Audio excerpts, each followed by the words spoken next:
നിലാക്കനവിലെ നിലാകവിതയോ നീ ഈ പകലിലെ പോക്കുവെയിലോ നീ പിടഞ്ഞുണരും കനൽ മിഴിയോ പതഞ്ഞുയരും കടൽ തിരയോ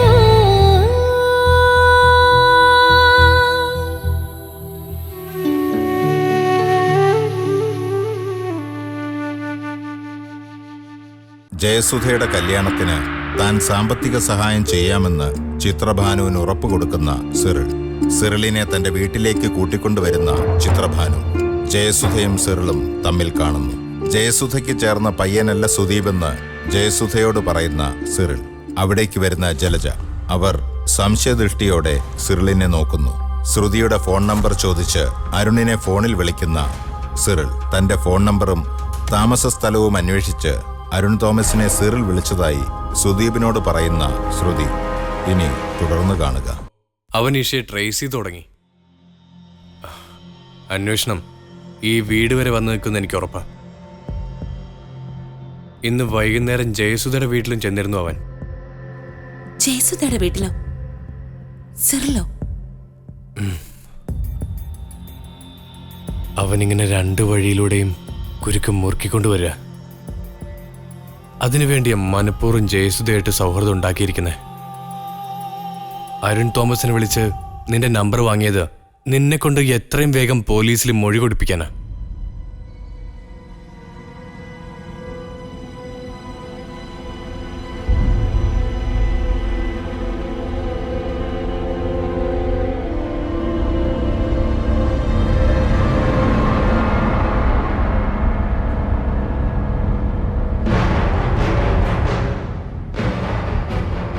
ഇനിയിപ്പോ എന്താ ചെയ്യാ സുധി? ഒരു തീരുമാനം മസ്റ്റാണല്ലോ. അതും എത്രയും പെട്ടെന്ന് വേണ്ടേ? ഇത് നമുക്ക് രണ്ടാൾക്ക് മാത്രല്ലേ കൈകാര്യം ചെയ്യാനും പറ്റൂ. ഇതിൽ ഞാനെങ്ങനെയാ നേരിട്ടിടപെടുക? ഞാൻ നിന്നെ കണ്ടിട്ടേ ഇല്ല, ഒരു വിവരമില്ലെന്നല്ലേ പോലീസിനോട് സിറിലിനോടൊക്കെ പറഞ്ഞിരിക്കുന്നത്. പിന്നെ എനിക്കിങ്ങനെ തൻ്റെ കൂടെ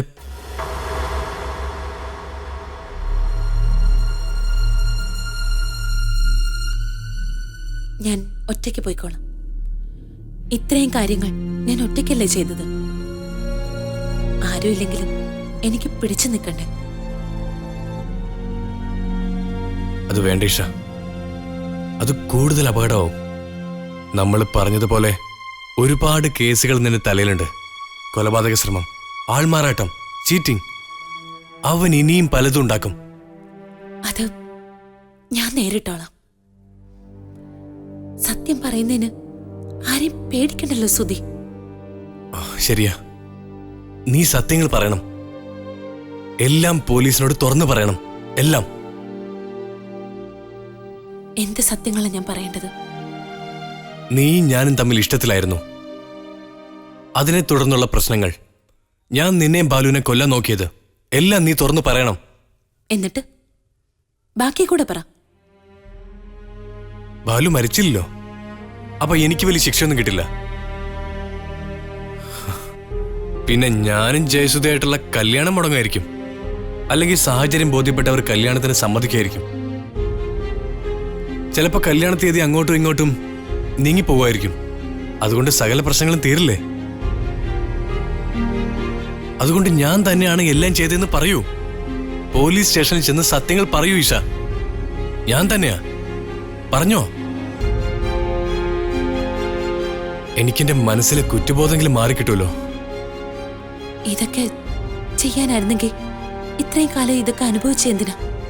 എനിക്കിത് നേരെ നിന്റെ വീട്ടിൽ കയറി വന്ന് വിളിച്ചു പറഞ്ഞ പോരായിരുന്നോ? ഇല്ലെങ്കിൽ പോലീസ് സ്റ്റേഷനിൽ കീഴടങ്ങി ഇതൊക്കെ പറഞ്ഞാ പോരായിരുന്നോ? ഞാനത് ചെയ്യാതിരുന്നത് എന്താണെന്നറിയോ? അറിയോ?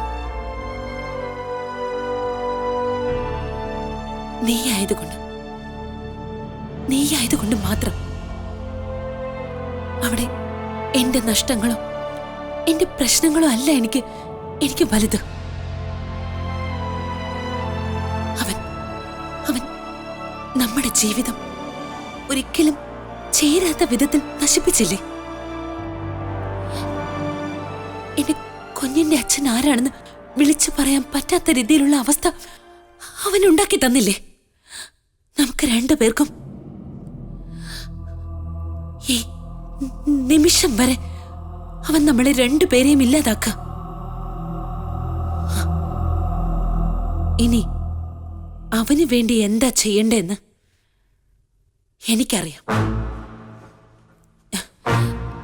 ഞാൻ പോവാ സ്റ്റേഷനിലേക്ക്. അവൻ എന്നെ കൊണ്ടുപോയി നിനക്കെതിരെ മൊഴി കൊടുപ്പിക്കാൻ നോക്കുന്നതിന് മുമ്പ് അവനെതിരെ ഞാൻ മൊഴി കൊടുക്കാൻ പോവാ. ഞാൻ പോവാ സ്റ്റേഷനിലേക്ക്. എനിക്കും നിനക്കും രക്ഷപ്പെടാൻ വേണ്ടി അത് ഞാൻ ചെയ്യാൻ പോവാ. ഇഷ, എങ്ങനെ?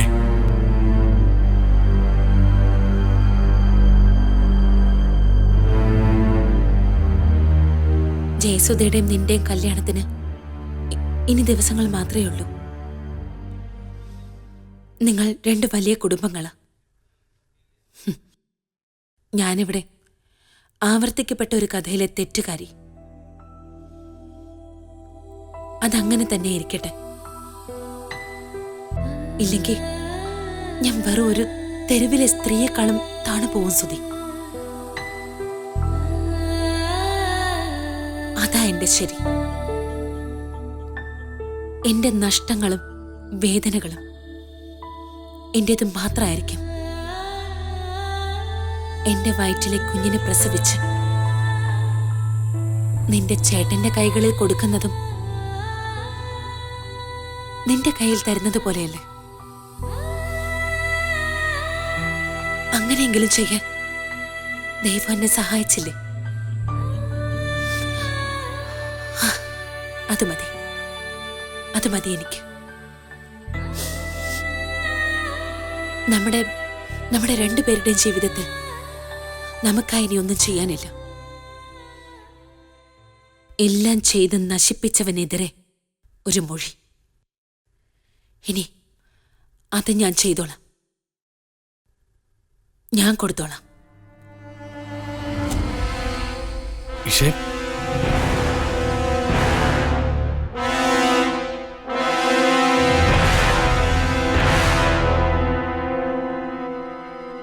എനിക്ക് മനസ്സിലൊരു ഐഡിയ തോന്നുന്നു. നീ ഇപ്പൊ അരുൺ തോമസിന്റെ സ്റ്റാഫാ. അത് മാത്രമല്ല, നിന്റെ കാര്യത്തിൽ അയാൾക്കൊരു പ്രത്യേക താല്പര്യമുണ്ട്. ഇങ്ങനൊരു സാഹചര്യത്തിൽ നീ അരുൺ തോമസിന്റെ സഹായം തേടുന്നതിൽ എന്താ തെറ്റ്? As A staff. അല്ല, എനിക്കെങ്ങനെ തോന്നുന്നേ? അതുപോലത്തെ ഒരു സപ്പോർട്ടാണ് ഈ കാര്യത്തിൽ ആവശ്യം.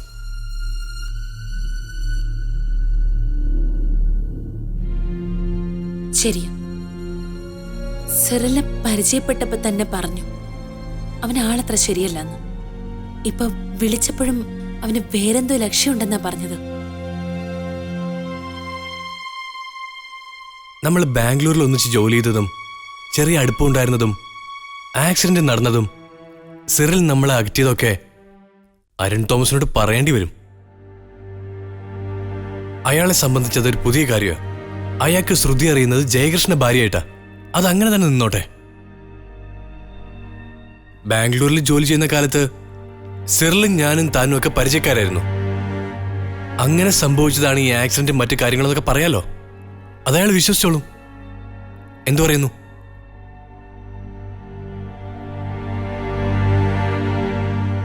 ആ ഒരു തീരുമാനം നല്ലത്. അല്ലെങ്കിൽ നമുക്കൊരു സഹായം ഇല്ലാതെ പോകും. ഞാൻ അരുൺ സാറിനെ വിളിച്ച് സംസാരിക്കാം. എന്നൊന്ന് വിളിച്ചു നോക്കി. ഇപ്പൊ വേണ്ട, ഞാൻ രാവിലെ നേരിട്ട് ചെന്ന് സംസാരിച്ചോളാം.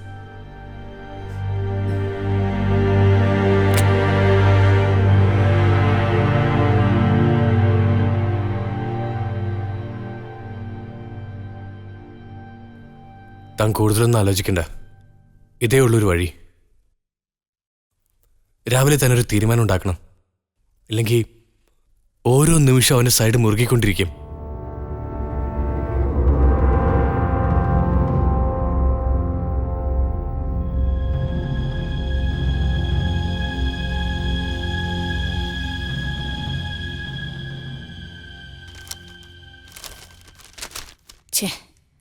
പത്രം എടുത്ത് നോക്കിക്കഴിഞ്ഞാൽ മനുഷ്യനൊന്നും വായിക്കാൻ പറ്റില്ല. മുഴുവനും വെട്ടിക്കൊലയും അഴിമതി.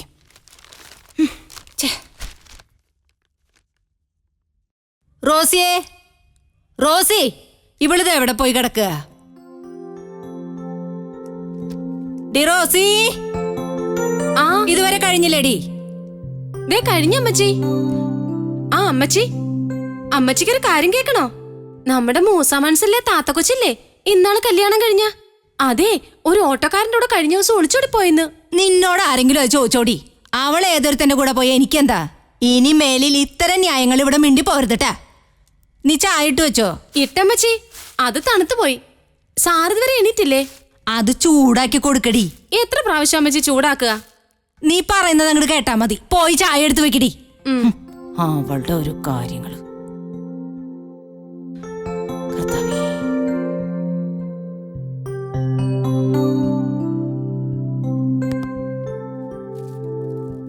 ഡി റോസിയെ, നീ അവിടുന്ന് കുറച്ച് വെള്ളം കൂടെ എടുത്തേ. ദാ അമ്മച്ചി. അവിടെ വെച്ചോ. ഈ അരയ്ക്കാനുള്ള മല്ലി മുളക് അവിടെ എടുത്തു വെച്ചിട്ടുണ്ട്. അത് മിക്സിയിൽ അരയ്ക്കണ്ട, കല്ലേൽ അരച്ചാ മതി. ആ കല്ലേലൊട്ടും അറിയില്ല അമ്മച്ചി. അരവില്ലെങ്കിലും വേണ്ട, അതിലരച്ചാ മതി. ഡീ, നീ ഇങ്ങോട്ട് വന്നേ. ഇങ്ങോട്ട് വാടി. എന്താ അമ്മച്ചി? നീ നേരത്തെ എന്തോ പറഞ്ഞില്ലേ, ആ മൂസ മനസ്സിലെ താത്ത കൊച്ചിന്റെ കാര്യം? ഞാൻ പറഞ്ഞോ? ഞാനൊന്നും പറഞ്ഞില്ല. ഏതോ ഒരു ഓട്ടോക്കാരന്റെ കൂടെ ഒളിച്ചോടി പോയ കാര്യം നീ പറഞ്ഞില്ലേ? അപ്പ പറഞ്ഞപ്പോഴേ കേൾക്കാൻ സൗകര്യമില്ലായിരുന്നല്ലോ. നീ പറയടി. എനിക്കേ കല്ലിലരയ്ക്കാനുണ്ട്. നീ കല്ലിലരയ്ക്കണ്ട, മിക്സിയിലരച്ചോ. ബാക്കിയോടെ ഒന്ന് പറയടി. ഞാൻ കല്ലേൽ അരച്ചോളാം. നാട്ടുകാരുടെ കാര്യം മുഴുവൻ അന്വേഷിച്ച് നടക്കലല്ലേ ഇപ്പോഴുടെ പണി.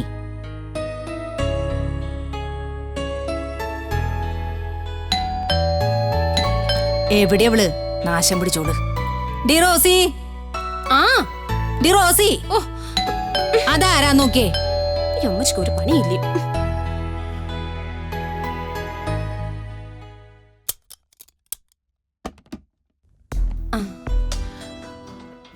അരുൺ സാറില്ലേ? ഉണ്ടല്ലോ, അകത്തേക്ക് വാ.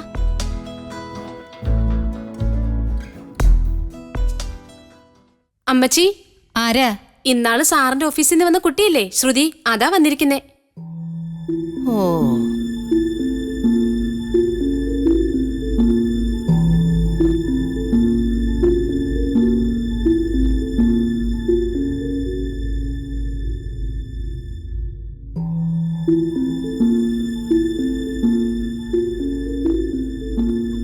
അമ്മച്ചി, ഞാൻ ആരുടെ അമ്മച്ചിയൊന്നുമല്ല.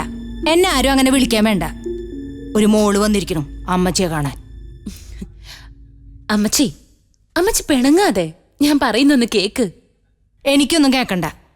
ഇന്നലെ കയറിയിറങ്ങി നടന്ന എൻ്റെ മുട്ടുവേദന ഇതുവരെ മാറിയില്ല. ബാക്കിയുള്ളവരുടെ വേദനകള് വേറെ ആർക്കും അറിയണ്ടല്ലോ. ഇന്നത്തെ കാലത്ത് ഒന്നിനെയും ഉള്ളു തുറന്നങ്ങോട്ട് വിശ്വസിച്ച് സ്നേഹിച്ചുകൂടാ. എൻ്റെ മോനും അങ്ങനെ തന്നെയാ.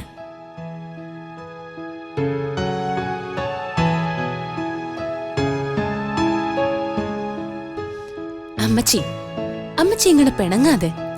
അതുകൊണ്ടല്ലേ ഞാൻ രാവിലെ അമ്മച്ചിയെ കാണാൻ ഇങ്ങോട്ട് വന്നത്. എനിക്ക് ഇന്നലെ ഒന്ന് ഹോസ്പിറ്റലിൽ പോണായിരുന്നു. ഹോസ്പിറ്റലിലോ? എന്തിന്? ഞാൻ താമസിക്കുന്ന വീടില്ലേ, അവരുടെ അച്ഛന് സുഖമില്ലാതെ ഹോസ്പിറ്റലായിരുന്നു, കാണാൻ പോയതാ. ഇക്കാര്യം ആ കാള പറഞ്ഞില്ലല്ലോ. അവൻ പറഞ്ഞത് കേട്ടപ്പോ മോൾക്ക് അമ്മച്ചിയെ കാണാൻ ഇഷ്ടമില്ലാത്തോണ്ടാന്നാ ഞാൻ വിചാരിച്ചേ. ഞാൻ അങ്ങനെ കരുതുവോ എന്റെ അമ്മച്ചി? മോൾക്കറിയാലോ അമ്മച്ചി അങ്ങനെ പുറത്തേക്കൊന്നും പോവാറില്ലെന്ന്. ഇന്നലെ മോളെ കാണാന്ന് കരുതി മാത്രാട്ടാ പള്ളിയിൽ പോവാന്ന് വിചാരിച്ചത്. മോള് നേരത്തെ പോയി എന്നങ്ങോട്ട് അറിഞ്ഞപ്പോ അമ്മച്ചി ആകെ തളർന്നു പോയിട്ടാ. ഏതായാലും അമ്മച്ചിയെ കാണാൻ രാവിലെ എത്തിയല്ലോ, സന്തോഷായിട്ടാ.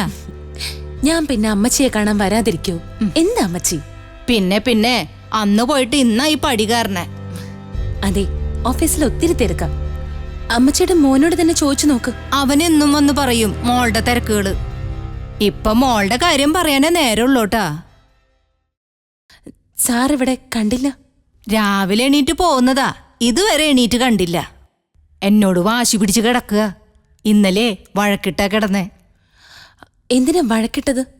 മോളുടെ കാര്യം പറഞ്ഞിട്ട്, അല്ലാതെ പിന്നെന്തിനാ? എന്റെ കാര്യം പറഞ്ഞു?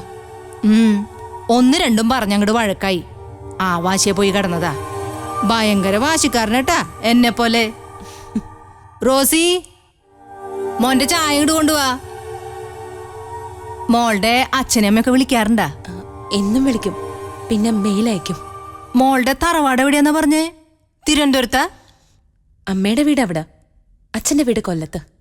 അമ്മച്ചി ചായ. മോളിങ് വന്നേ. മോളൊരു കാര്യം ചെയ്യട്ടാ, ഈ ചായ മോളങ്ങോട്ട് കൊണ്ടുപോയി അയ്യോ, കൊടുക്കൂ. ഞാൻ ചെന്ന് കൊടുക്കാനോ? ആ, ഞാൻ വിളിച്ചാ അവനെ എണീക്കില്ലേ, പിണക്കല്ലേ. മോള് കൊണ്ടുപോയി കൊടുക്ക്, അവനൊന്ന് ഞെട്ടട്ടേന്നേ. ഇത് എന്നാ അമ്മച്ചിയും കൂടെ വാ. വാ, ഞാൻ വരാം, മോള് നടന്നോ. ഞാൻ വരാം. മോള് ചെല്ല്, ഈ മുറിയിലാട്ടാ.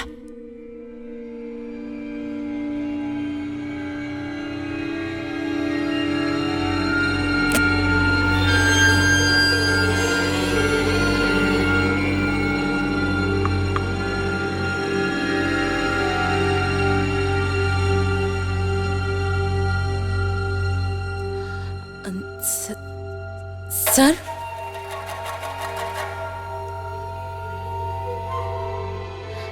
സാർ, സാറേ ചായ. എന്തുട്ടമ്മച്ചി വെറുതെ മനുഷ്യന് രാത്രി മുഴുവൻ കിടന്ന് വഴക്കുണ്ടാക്കിയിട്ട് നമ്മളെ ഉറക്കം കെടുത്താൻ വേണ്ടി. Sir, good morning. ദാ ചായ. എന്തൊട്ട് ഗുഡ് മോർണിംഗ്? സാർ ചായ.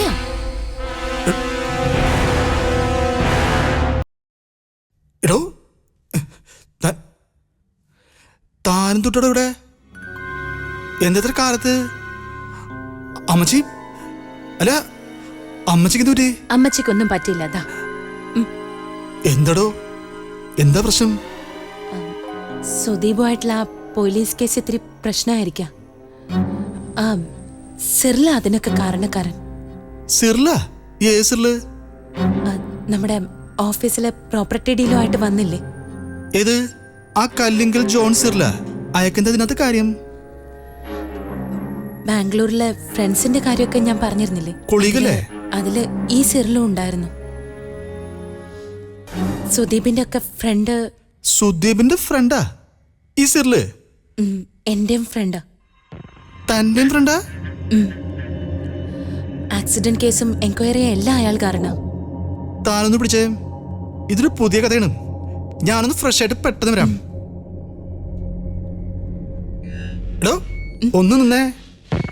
അപ്പളേ, ഈ കല്ലിങ്കൽ ഇന്നലെ രാത്രി മുഴുവൻ എന്നെ ഉറക്കം കിട്ടിയത് ഇതിനായിരിക്കും അല്ലേ? അതെ സർ. അപ്പൊ അതാണ് കാര്യം. ഞാനിപ്പോ വരാം.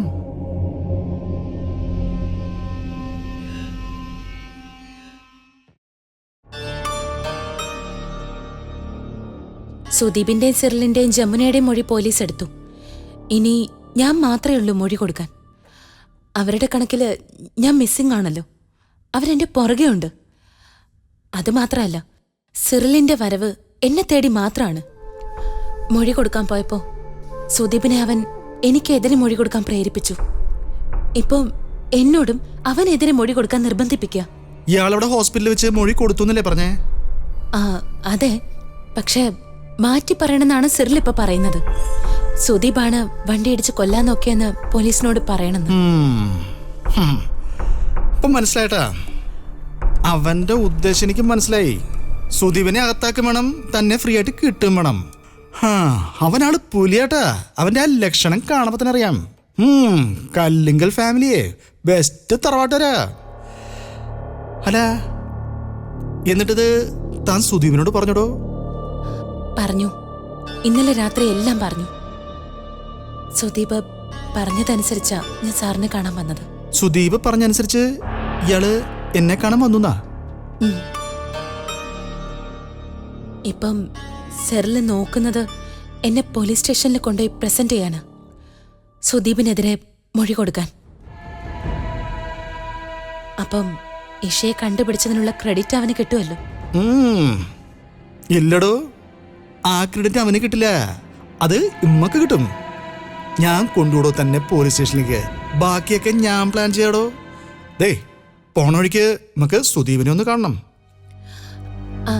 സാറിന് എന്റെ എല്ലാ കാര്യങ്ങളും അറിയുന്ന വിവരം സുദീപിന് ഇപ്പോഴും അറിയില്ല. നമുക്ക് മനസ്സിലായിടോ. മനസ്സിലായി. ഇയാള് ശ്രുതി ജയകൃഷ്ണൻ. ഇയാളുടെ വയറ്റിൽ വളരുന്ന കുഞ്ഞ് ജയകൃഷ്ണൻ്റെത്. ഇപ്പൊ ഇയാൾ താമസിക്കുന്നത് സുദീപിന്റെ വീട്ടില്, സുരഭിയുടെ അനിയത്തിയായിട്ട്. ബാംഗ്ലൂരിൽ വെച്ച് സുദീപ് എന്ന ചെറുപ്പക്കാരന് ഈഷയുമായി പ്രണയം ഉണ്ടാവണു. ആ പ്രണയം തകർക്കാൻ ഒരു സിറിൽ അവതരിക്കുന്നു. ആ സിറില് അതേ ദൗത്യവുമായി തന്നെ കാണാൻ നമ്മുടെ ഓഫീസിൽ വരെത്തി. കഥ ഇപ്പോ അവിടെ ഇങ്ങനെ എത്തി നിൽക്കണം. നമുക്കെല്ലാം മനസ്സിലായി. ഇയാളൊരു സംഭവട്ടാ. ഇയാള് നിസ്സാരക്കാരിയിലെടുക്ക ഒരു ജാതി സംഭവമാണ്. മോളെ, ഭക്ഷണം എടുത്ത് വെച്ചിട്ട് കുറെ നേരായിട്ടാ. വന്ന് കഴിക്ക്. ഡാ, വേണമെങ്കിൽ വന്നെടുത്ത് കഴിക്കടാ. അമ്മച്ചിക്ക് നമ്മളോടുള്ള സ്നേഹം കണ്ടോ? ഡോ, ഇയാളാ സുദീപിനെ ഒന്ന് വിളിക്കേ. പോകുന്ന വഴിക്ക് പുറത്തെവിടെയെങ്കിലും വെച്ച് കാണാന്ന് പറയേ.